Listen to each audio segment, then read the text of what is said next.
News 7 தமிழில் நேற்று ஒளிபரப்பான தலைவர்களுடன் ஒருநாள் நிகழ்ச்சியில் அதிமுக பேச்சாளர் நாஞ்சில் சம்பத் பங்கேற்றார். அதன் ஒரு பகுதியை தற்போது பார்க்கலாம்.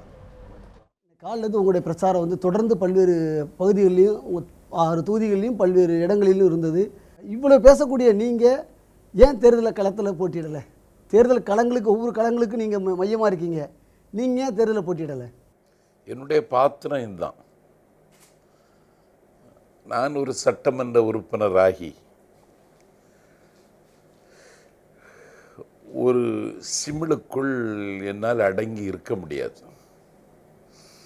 என்னுடைய இயல்புக்கு மனு வாங்குவதும் பிடிக்காது, மனு கொடுப்பதும் பிடிக்காது. ஆகவே அதை நான் இயல்பாகவே விரும்பலை.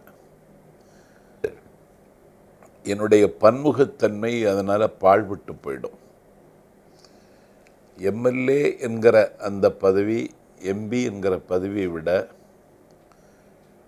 நாஞ்சில் சம்பத் என்கிற அந்த சொல்லுக்கு இருக்கிற மரியாதை எம்எல்ஏ எம்பி ஆனால்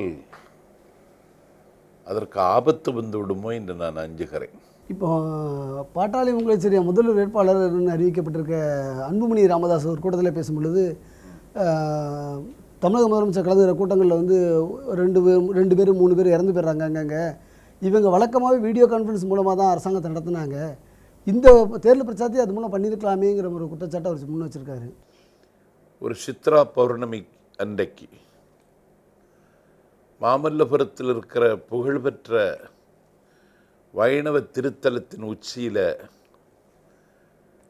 வன்னியர் சங்க கொடியை ஏற்றி வடபுலத்திலிருந்து வந்த ஒரு டிரைவர் உட்கார்ந்த நிலையிலேயே அவர் மீது ஆசிட் பல்புகளை வீசி 4 மாவட்டங்களில் இடம் விட்டு இடம்பெயர முடியாத அளவுக்கு